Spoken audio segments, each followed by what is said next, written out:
அஸ்ஸலாமு அலைக்கும் வரஹ்மத்துல்லாஹி வபரகாத்துஹு. அளவற்ற அருளாளனும் நிகரற்ற அன்புடையவனுமாகிய அல்லாஹுவின் திருப்பெயரால் ஆரம்பம் செய்கின்றேன். அன்பிற்குரிய சகோதரர்களே, நாம் வாழுகிற இந்த சமூகத்தில்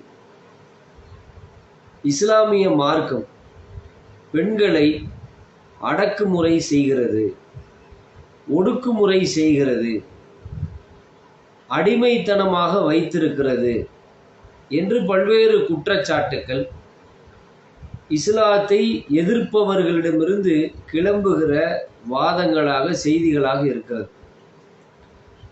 அந்த தகவல்களை பல்வேறு ஊடகங்கள் ஊதி பெரிதாக்குகிறது. இஸ்லாம் பெண்கள் குறித்து என்ன சொல்லி இருக்கிறது என்பதை பற்றிய தகவல்களை ஆய்வு செய்யாமலே, அறிந்து கொள்ளாமலேயே எதிராளிகள் கிளப்புகிற ஒவ்வொரு குற்றச்சாட்டுக்களையும் ஊதி பெரிதாக்குகிற காட்சிகளை பார்க்கிறோம். அது மாதிரியான குற்றச்சாட்டுகளை மக்களிடத்தில் விரைவாக கொண்டு செல்வதற்கு அவர்களுக்கு உறுதுணையாக அனைத்து மீடியாக்களும் ஊடகங்களும் இருக்கிறது. இந்த நாட்டினுடைய அதிகாரங்களும் அவர்களுடைய கையில் இருக்கின்றன. அதனால தான் அவங்க என்ன செய்கிறாங்க, இஸ்லாம் பெண்களை அடிமைப்படுத்துகிறது, பெண்களை அடக்குமுறை செய்கிறது அப்படிங்கிற மாதிரியான தகவல்களை எல்லாம் என்ன செய்கிறாங்க, உலகத்தில் பதிவு செய்கிறாங்க. ஆனால் உண்மை நிலவரம் என்ன அப்படின்னு கேட்டால், இஸ்லாம் பெண்களை போற்றுகிறது. அதை தெரிந்து கொள்ளணும்னு சொன்னால், இந்த குற்றச்சாட்டுக்களை வைப்பவர்கள் அனைவருமே என்ன செய்யணும், இஸ்லாமிய மார்க்கத்தினுடைய அடிப்படையான திருமறை குர்ஆனையும் நபிகள் பெருமானார் ஸல்லல்லாஹு அலைஹி வஸல்லம் அவர்களுடைய வழிகாட்டுதல்களையும் படிக்கணும். ஏன்னா இஸ்லாம் பெண்களை எந்த அளவுக்கு போற்றுகிறது அப்படின்னு சொன்னால், அது திருமறை குர்ஆனில் இறைவன் சொல்லி காட்டுகிறார். நீங்கள் அமைதி பெற, நீங்கள்னா கணவன்மார்கள், ஆண்கள், நீங்கள் அமைதி பெற உங்களிலிருந்தே உங்கள் துணைவியரை உங்களுக்காக நாம் படைத்தோம் அப்படின்னு சொல்லி காட்டுறார். அப்போ பெண் அப்படின்னு சொன்னாலே அமைதி என்று இறைவன் பதிவு செய்கிறான். மனிதன் உலகத்தில் பொருளாதாரங்களை தேடி வெளியிலே செல்லுகிற பொழுது பல்வேறு பிரச்சனைகளை சந்தித்து அதன் மூலமாக பொருளாதாரங்களை ஈட்டி தன்னுடைய இல்லத்திற்கு வருகிற பொழுது அவனுக்கு எங்க அமைதி இருக்கு அப்படின்னு சொன்னா, அவன் கட்டிய மனைவியிடத்துல தான் இருக்கிறது. அதனாலதான் இறைவன் சொல்லுகிறான் அமைதி அப்படிங்கிறான். உங்களுடைய துணைவியர் உங்களுக்கு அமைதி அப்படிங்கிற. ஆனா நிறைய இந்த அமைதியை உலகத்துல குலைச்சிட்டு திரிகிறாங்க. அது வேற விஷயம். மனைவின்னு சொன்னா அடிமையா நினைக்கிறது, வீட்டுக்கு வேலைக்காரி மாதிரி பார்க்கறது, நம்ம என்ன சொல்கிறோம் வேலை செய்கிற ஒரு வேலையாட்கள் மாதிரி அதை கவனிக்கிறது, ஒரு பொருட்டா மதிக்காம இழி சொற்களை கொண்டு பயன்படுத்தி பேசுவது, கேவலமாக நினைப்பது, இதை உலகத்தில் பார்க்கிறோம். மனைவி என்பவள் வெறும் இச்சையை மட்டும் தீர்ப்பவளா? கிடையாது. கணவனுக்கு அமைதியை ஏற்படுத்தக்கூடியவள், கணவனால் ஏற்பட்ட அந்த குடும்பத்தை பாதுகாக்கக்கூடியவள். அதனால தான் இறைவன் என்ன சொல்லுகிறான்னா அமைதி அப்படிங்கிறான். எங்கே வேணாலும் ஒரு கணவன் உலகம் பூரா சுற்றிட்டு வரலாம், ஆனால் அமைதி எங்கே இருக்குன்னா வீட்டில் தான் இருக்கு, அது மனைவி இடத்துல தான் இருக்கு. அதனால தான் இறைவன் பெண்களை அமைதி அப்படின்னு சொல்லி காட்டுறான். நீங்கள் அமைதி பெற, அமைதி பெறனா என்ன, நிம்மதி அடைய. நிம்மதி எங்க இருக்கு, அந்த நிம்மதியை பெற உங்களிலிருந்தே துணைவியரை உங்களுக்காக நாம் படைத்திருக்கிறோம். படைத்ததோடு மட்டுமல்ல, உங்களுக்கிடையே அன்பையும் இரக்கத்தையும் ஏற்படுத்தி இருக்கிறோம் என்று இறைவன் திருமறை குர்ஆன்ல பெண்களை சிலாகித்து சொல்லக்கூடிய இந்த செய்தியை பார்க்கிறோம். பெண்களுக்கான உரிமையை பற்றி நபிகள் நாயகம் ஸல்லல்லாஹு அலைஹி வஸல்லம் அவர்கள் கணவன்மார்களுக்கு ரொம்ப அழகா விளக்கி சொல்றாங்க. நீ ஒரு பெண்ணை கல்யாணம் முடிச்சிட்ட, கல்யாணம் முடித்த என்பதற்காக அந்த பெண் அடிமைதான் அப்படின்னு சொல்லிட முடியாது. ஏன்னா அவளுக்கென்று சில உரிமைகள் இருக்கிறது அப்படிங்கிறத நபிகள் நாயகம் ஸல்லல்லாஹு அலைஹி வஸல்லம் அவர்கள் எப்படி சொல்றாங்கன்னு கேட்டா, உன்னுடைய மனைவியை முகத்தில் அடிக்காதே அப்படின்னாங்க. பொதுவாக மனுஷனுக்கு கோபம் வந்தவுடனே அடுத்த கண பொழுதுல என்ன செய்வான், கன்னத்தில் அரைஞ்சிருவான். இது மனிதன்ட்ட யதார்த்தமாக இருக்கிற ஒரு பழக்கத்தை பார்க்குறோம். ஏன்னா முகத்தை பார்த்து தான் பேசிக்கிட்டு இருப்பான். அங்கே என்ன வருதோ அதுக்கு தகுந்த மாதிரி ரியாக்ஷனாக வெளிக்காட்டுவான். அதை தான் நடைமுறையில் சொல்லுவாங்களே, இங்கே வாய் நீண்டா இங்கே கை நீளும் அப்படின்னு சொல்லுவாங்க. மனைவி அதிகமாக பேசுகிற பொழுது கணவனுக்கு என்ன செய்யாது, பதிலளிக்க தெரியாது. இவன் கோபத்தில் இவனுடைய ஆளுமையை வெளிப்படுத்தும் விதமாக, அதிகாரத்தை வெளிப்படுத்தும் விதமாக முதல்ல என்ன செஞ்சிருவான், பட்டுன்னு முகத்தில் அடிச்சிருவான். அப்போ ரசூல் ஸல்லல்லாஹு அலைஹி வஸல்லம் என்ன சொல்றாங்க, உன் மனைவியை முகத்தில் அடிக்காதே அப்படிங்கிறாங்க, அசிங்கமாக திட்டாதே அப்படிங்கிறாங்க, பொது இடத்தில் வைத்து கண்டிக்காதே அப்படிங்கிறாங்க, நீ உண்ணும் போது உண்ண கொடு, உடுத்தும் போது உடுத்த கொடு அப்படிங்கிறாங்க. அப்போ ஒரு பெண்ணை வந்து எப்படி மதிக்கணும் அப்படின்னு சொன்னா, உனக்கு கோபம் வருதா, கோபம் வந்தால் பிரச்சனை இல்லை, ஆனால் முகத்தில் அடிக்காத அப்படிங்கிறாங்க. ஏன்னா ஒரு மனிதனுக்கு வந்து அடையாளம் எதுனா முகம்தான். ஒரு ஆணை வந்து இன்னொரு ஆண் முகத்தில் அடித்து வாய் ஒரு பக்கம் வீங்கி போயிருந்துச்சுன்னு வைங்க, பார்க்குறவன்லாம் கேட்பான்ல, என்னப்பா வாயில் எவ்வளோ பெரிய காயமாக இருக்குது, வீக்கமாக இருக்குது அப்படின்னு கேட்பாங்க. இந்த மாதிரி ஒரு சண்டை, ஒருத்தர் மூஞ்சியில் அடிச்சிட்டான் அப்படின்னு பார்க்குற ஆள்கிட்ட பூரா சொல்கிற மாதிரி இருக்கும்ல. அப்போ அது ஒரு அசிங்கமாக இழிவாக கருதுறோம்ல. அப்போ பெண்களுக்கும் அந்த மாதிரியான ஒரு கண்ணியம் வேணும்ல. முகத்தில் அடித்து வச்சுட்டா அந்த கையில் உள்ள தடமெல்லாம் கன்னத்தில் பதிஞ்சிரும். பார்க்குறவங்கெல்லாம் கேட்பாங்க, என்ன மூஞ்சி வீங்கி இருக்கு, என்ன மூஞ்சி வீங்கி இருக்கு அப்படின்னு கேட்டாங்கன்னா என்ன ஆகும், என் புருஷன் அடிச்சிட்டான்னு சொல்லிட்டே இருக்க முடியுமா? அப்போ ரசூல் ஸல்லல்லாஹு அலைஹி வஸல்லம் என்ன செய்கிறாங்க, பெண்களை முகத்தில் அடிக்காதீர்கள் அப்படின்னாங்க. அது வந்து நல்ல ஒரு செயல் இல்லை அப்படின்னாங்க. அசிங்கமாக திட்டாதே அப்படின்னாங்க. எடுத்த எடுப்புல என்ன செஞ்சிடும், அசிங்கமாக வார்த்தை வந்துடும் மனைவியை நோக்கி. அப்போ ரசூல்லா என்ன சொல்கிறாங்க, அசிங்கமாக திட்டாதே, பொது இடத்தில் வைத்து கண்டிக்காது. ஆத்திரம் வந்துருச்சுன்னா இடம் பொருள் பார்க்கறது கிடையாது, எல்லா இடத்துலையும் வச்சு என்ன செஞ்சிருவான், மனைவியை திட்ட ஆரம்பிச்சிருவான், கண்டிக்க ஆரம்பிச்சிருவான், நீ என்ன இப்படி இருக்க வைக்கிறேன்னு சொல்லிட்டு.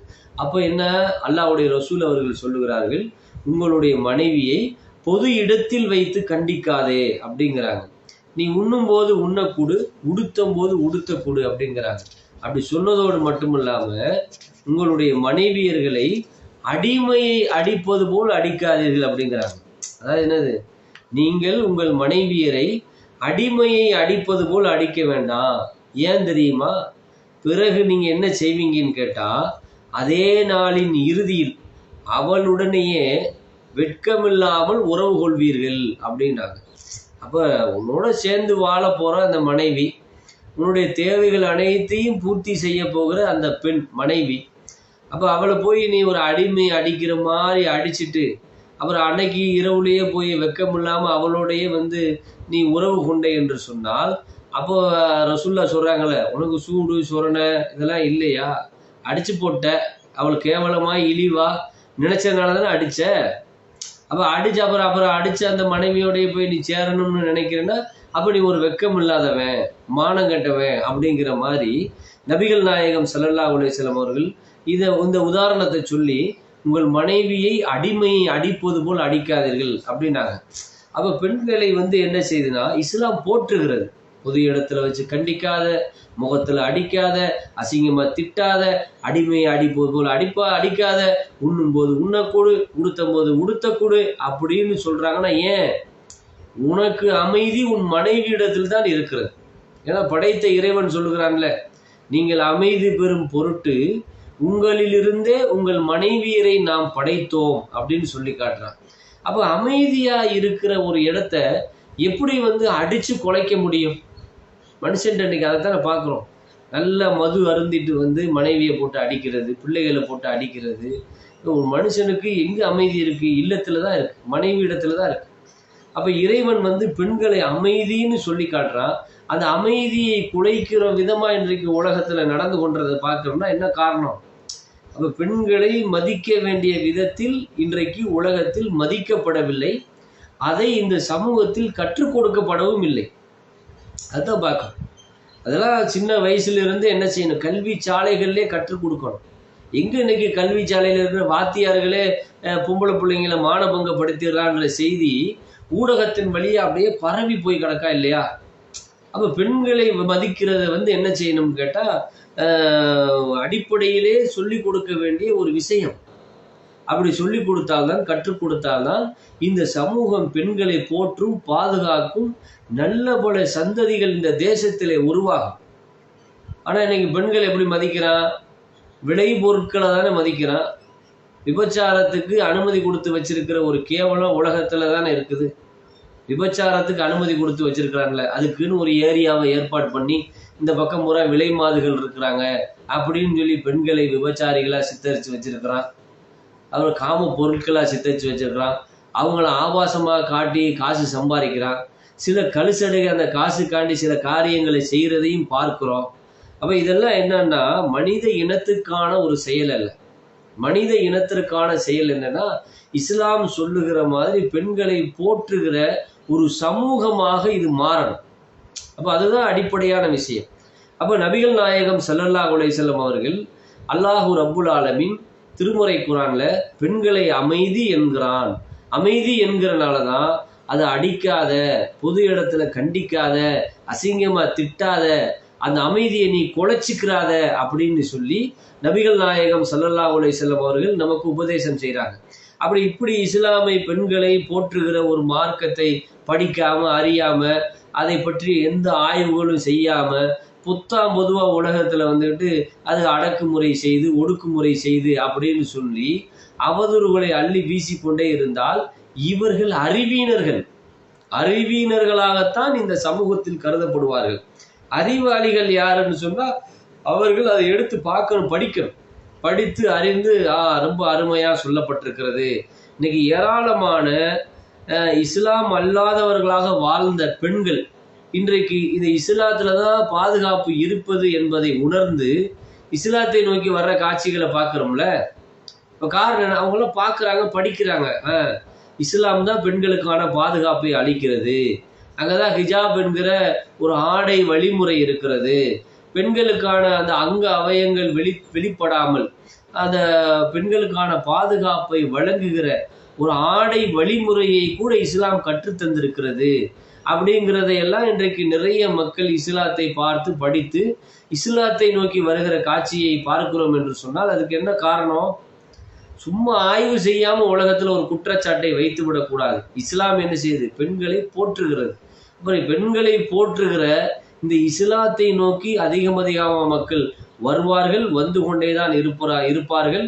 அப்படிப்பட்ட நல்ல மக்களாக அல்லாஹ் ரப்புல் ஆலமீன் அனைவரையும் ஆக்கி அருள் புரிய வேண்டும் என்று கூறி என்னுடைய இந்த உரையை நிறைவு செய்கிறேன். வாஹிர் தவானா அனில் ஹம்துலில்லாஹி ரப்பில் ஆலமீன். அஸ்ஸலாமு அலைக்கும் வரஹ்மத்துல்லாஹி வபரகாத்துஹு.